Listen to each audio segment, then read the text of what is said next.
conférence de presse a une portée panafricaine.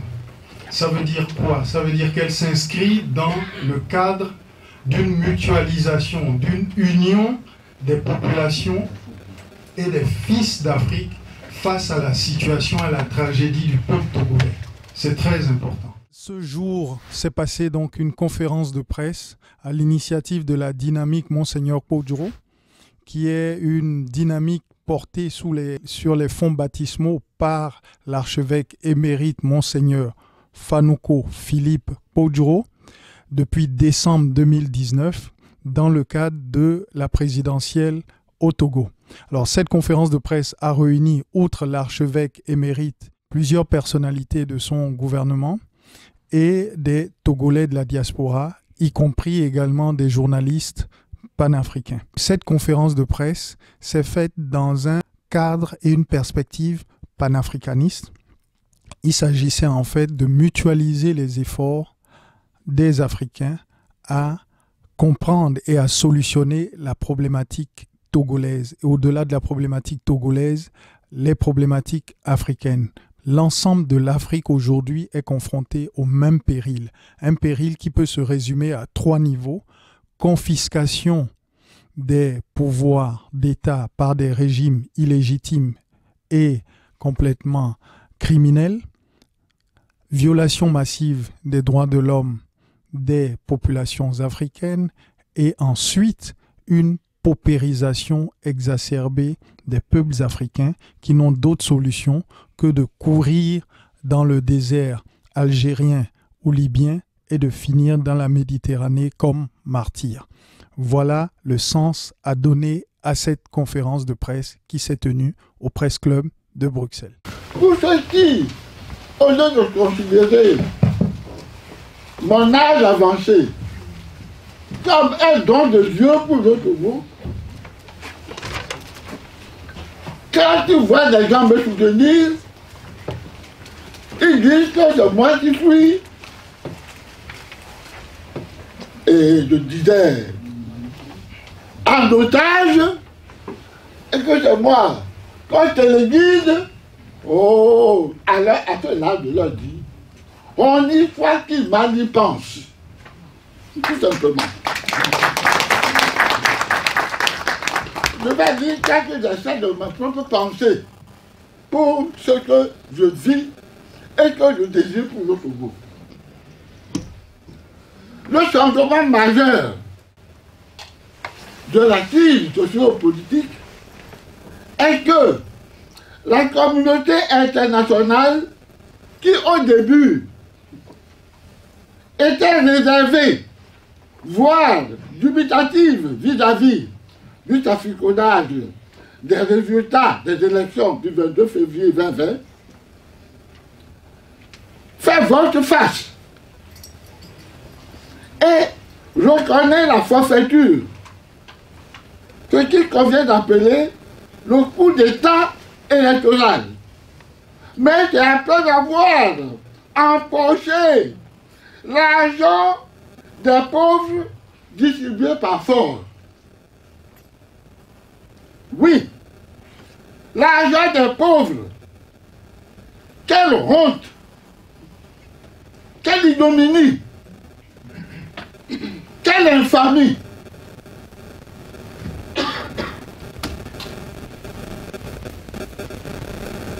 Que Macron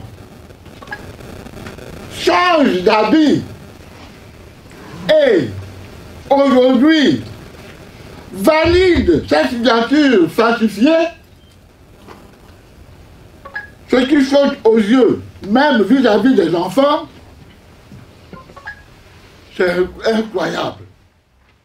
Monseigneur Podjoro, archevêque émérite métropolitain de la ville de Lomé, a entamé une tournée européenne à Bruxelles, capitale de l'Union européenne. Dans quel cadre s'inscrit donc cette tournée et quels sont les objectifs attendus? Oui, alors la visite du prélat ici avait un double objectif. Donc il est venu ici effectivement pour expliquer et exposer la situation politique du Togo, et particulièrement la situation depuis le 22 février 2020. Deuxième objectif, c'est aussi de prendre contact avec la diaspora togolaise qui fait un énorme travail à la fois pour rétablir l'état de droit au Togo et rétablir un certain nombre de situations économiques et sociales dans ce pays-là.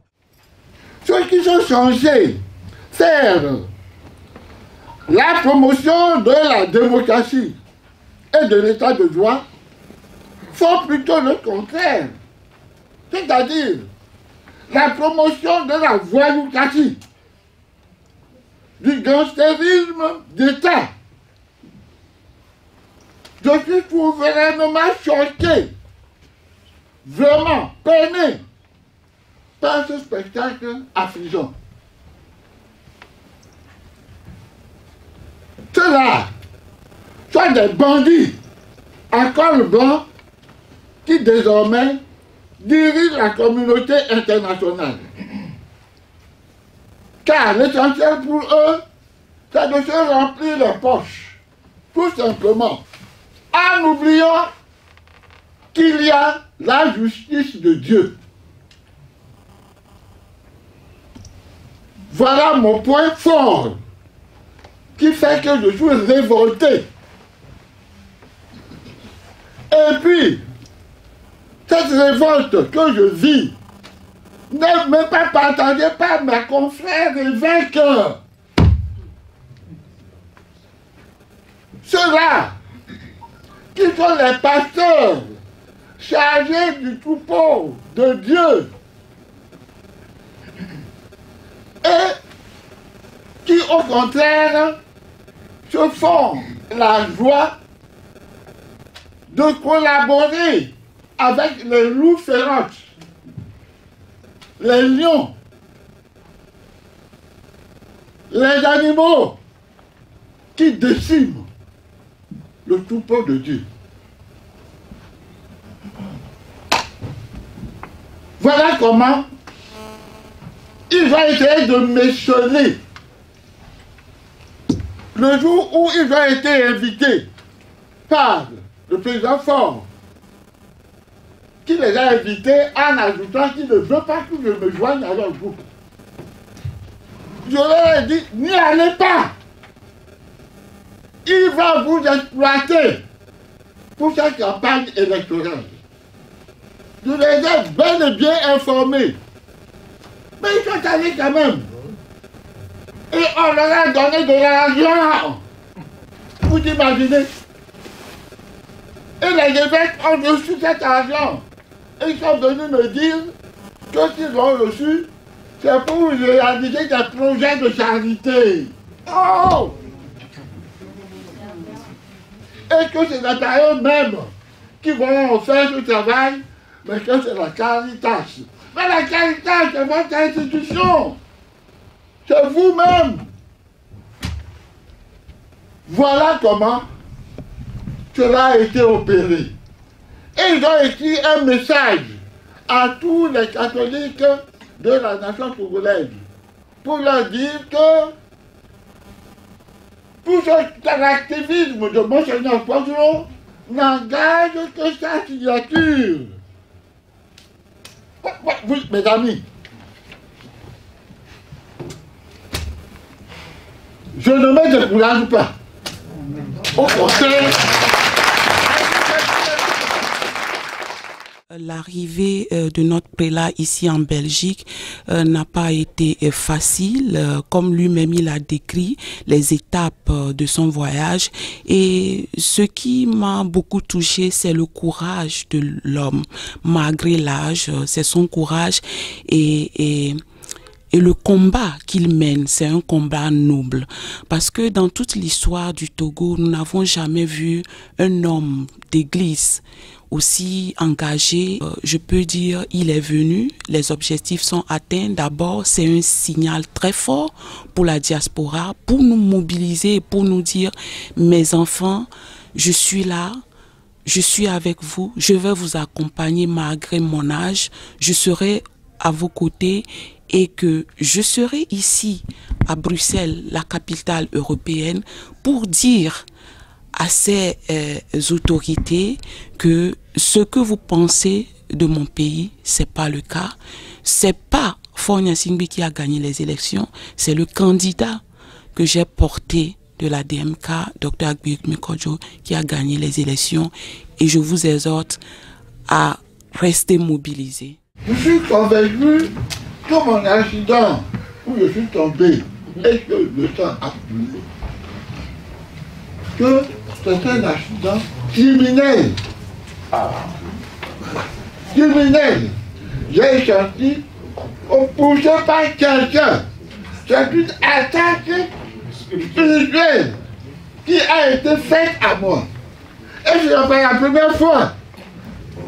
Dans mon lit, j'ai vu habiter. Et j'ai vu un mauvais esprit sortir par la fenêtre quand j'ai crié Jésus, Jésus, Jésus. Et je l'ai me libérer. Voilà. Donc, je dis que pour la première fois où on m'a nommé évêque, que les esprits mauvais, les idoles, Aki et Yadema, faisaient des immolations, ont vu en moi l'évêque qui va être dans le feu.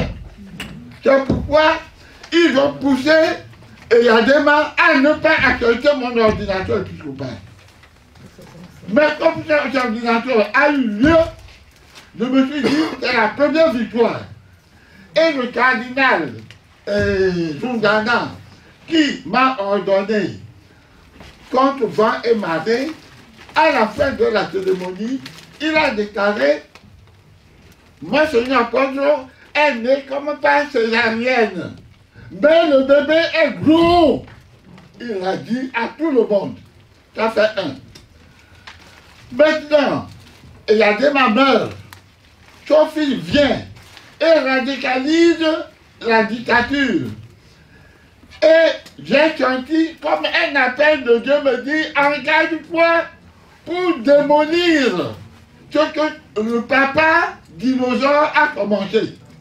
Son fils, c'est mon engagement, pas cet engagement que le Seigneur qui aime tant le Togo veut le détruire et mettre fin à cette dictature. Monseigneur Kodjo, l'archevêque émérite du Togo, de façon globale, a délivré un message lors de cette conférence de presse qui peut être cerné sous un double angle.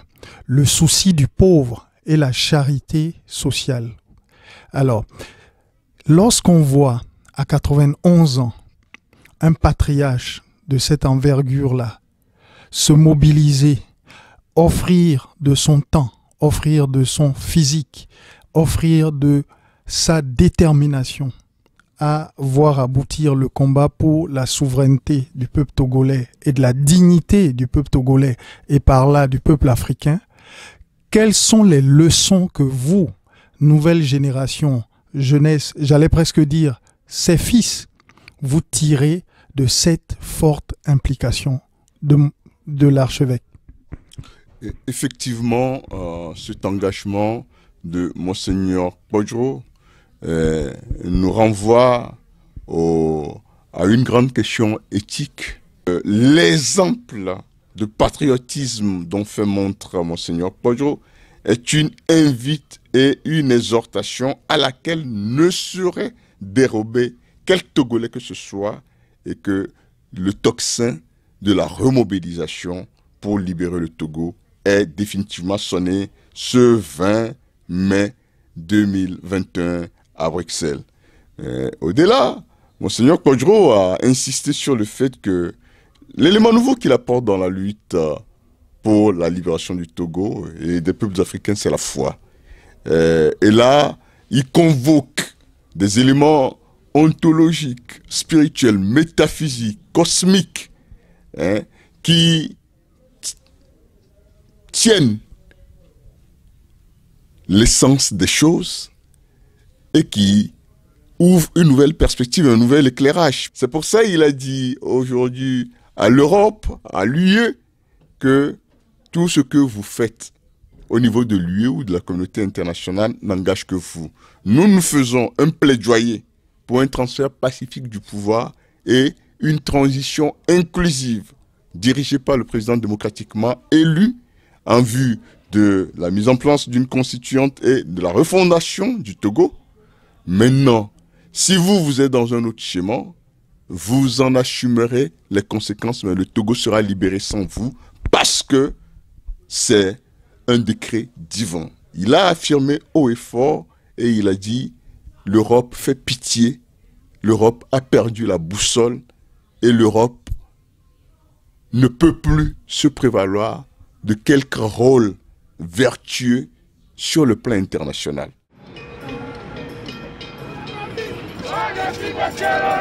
La G5 complice, la G5 complice, l'Allemagne complice, l'Allemagne complice, la France complice, la France complice, l'Union européenne complice, l'Allemagne complice, l'Allemagne complice. Pour Yassine dictateur, pour Yassine dictateur.